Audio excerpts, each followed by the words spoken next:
A friend suggested I post this here. This happened a couple of years ago. I, 28F, was dating Max, 29M, for 5 years. We were full on together. We lived together, shared finances, had 2 dogs, etc. My best friend Amy, 28F, lived 10 minutes away, so we were always with each other. We were pretty much the 3 musketeers. One day I'm scrolling on Instagram and I see my boyfriend in the background of a picture posted to our local bar's page. He was supposed to be at work and I'd never been given a reason not to trust him, so I figured it was an older picture as we go there a couple times a month. But when he got home he was wearing the same blue button-up and jeans. I had a horrible feeling in my stomach, but I didn't say anything. That night I went through his phone. Yeah, I know, but we've always shared passwords and have never had an issue with using each other's phones. When I checked his messages I saw a chain with someone named Jack and Quat. We didn't know a Jack, so I read through them and my heart just fucking breaks. I've known my best friend since we were in diapers. I know how she texts. But I checked the number just to be sure, and yep, they were talking behind my back. Not just talking though, there were pictures and mentions of sexual acts that had happened.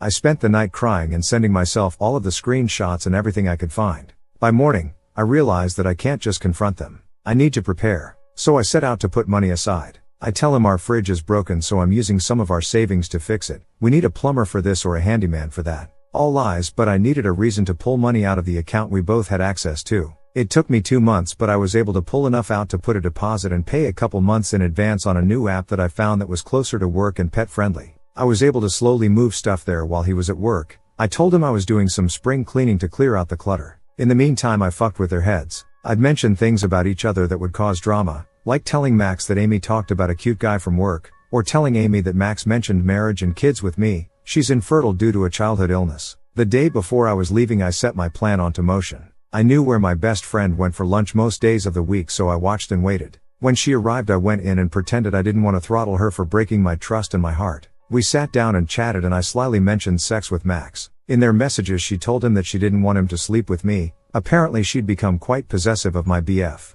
I made comments about how sore I was because we did it rough just like I like it. How good he was at oral, you name it I mentioned it. Her face got redder and redder and it was amazing to watch. I'd seen her react that way before, but I never realized why. She'd always insist on watching late night movies with us or ask to sleep on our couch instead of going home and be mad when I had to say no, I want to have privacy with my BF. I just thought she was lonely or a little clingy, but I never would have imagined she didn't want to leave because she wanted to make sure we weren't having sex. Later that day I go home and once again pretend that everything is normal. But I sit down on the couch with him and snuggle up to him while he watches TV. After about 20 minutes I straddle him and ask him how his day was and blah blah blah. Then I bring up that I ran into Amy at lunch and you'll never guess who she was with.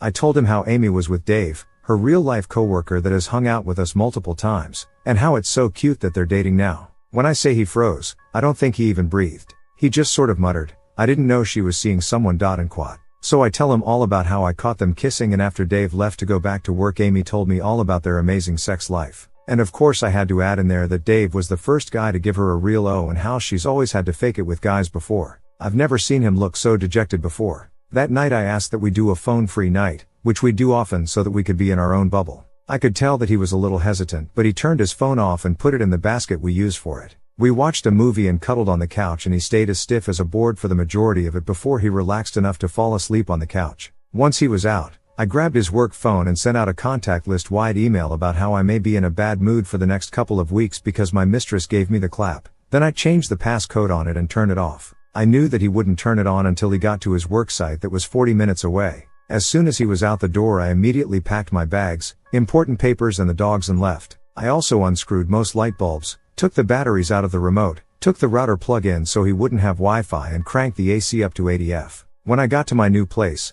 I sent her a text asking how my PY tastes and then blocked them both. Then I posted screenshots to my FB and let everyone know what horrible people they were. Update. It won't let me edit it, but here's a part 2. The next day his mom called me to talk things over with me. She is an amazing woman who raised him on her own whilst creating a very profitable company. He was initially set to get the company when she unfortunately passes away, but she changed her will so that he only gets the minimum dollar amount and her brother will get the company. I know that hurt him in a way I couldn't imagine because he always talked about running it and taking over for her to make her proud. I just know he cried when she told him that. My ex-neighbor Martha, 70 is an absolute shit starter. If there is drama to be had she will find it or create it. I'd told her I was moving out and why about a week before I left so she'd keep me in the loop in the aftermath. Amy moved in shortly after I left, and through the thin walls of our duplex, Martha heard everything unfold. Apparently they fought constantly because they couldn't trust each other. Go figure. Amy was always yelling about him having sex with me and how she wanted all new furniture because she couldn't sit somewhere where we hadn't been intimate. She is also a mess. Like an actual mess. She doesn't know how to clean, throw out trash, do laundry, or cook. Max has always been and will always be a neat freak. I mean, everything has a place and everything should be in its place kind of man. There's no way they would be able to live together full time without wanting to strangle each other. And Mrs. Martha, bless her cheetah print soul, loved to let Amy know that Max's beautiful sister was coming over a lot now that Op was gone. Of course Max doesn't have a sister and she's lying, but boy did it have the desired effect of an all-out screaming match between them. She's angry he would cheat on her. He's angry the house looks like a garbage pit. She yells because he had sex with me in the kitchen after they had sex in her apartment. He yells that she was the biggest mistake he ever made and he wants me back. That hits her hard apparently, so she starts throwing stuff at him and he calls the cops on her. She already had a bit of a record for fighting at bars and clubs, so when the police get there they detain her and have her sit on the curb out front. Mrs. Martha comes out to be nosy and see what's going on.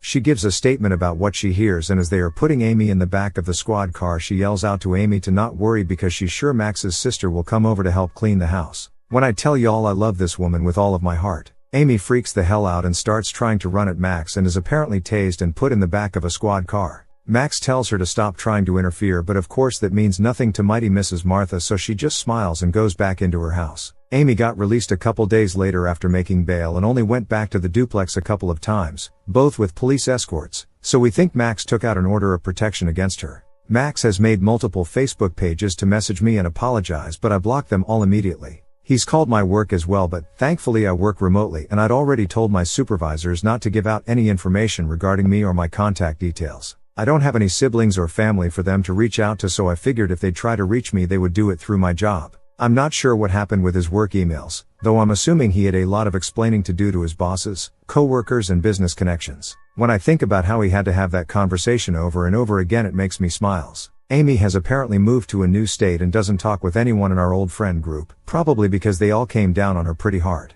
To think about her still breaks my heart. We'd been friends all my life. When my parents died, she was my rock. She made me see past my grief and my depression and want to live again. I try to think about the good times and not let the bad times ruin them for me. When I was reading their messages I could see the evolution of the conversations and the happiness they shared at doing things behind my back. The night I was reading them it was like my ribs burned and my stomach was queasy, but I had to think logically versus emotionally. I didn't truly break down until I got to my new apartment. I just sat on the floor of my new kitchen and cried for what felt like hours. It took me a couple of weeks, but I slowly started to unpack and find a new rhythm in my new life. Juno and Meatloaf, the dogs, helped a lot too. They were a little nervous over the move and not having Max with them, but as of today they are amazing and happy we've moved somewhere with a dog park. This was 4-ish years ago, so I've moved on in life, but it's definitely left some scars. I started therapy 6 months after I moved out and that's helped a lot, but I still haven't been able to put myself into a trusting relationship. I've yet to have another long-term partner as it just gives me too much anxiety and trust issues.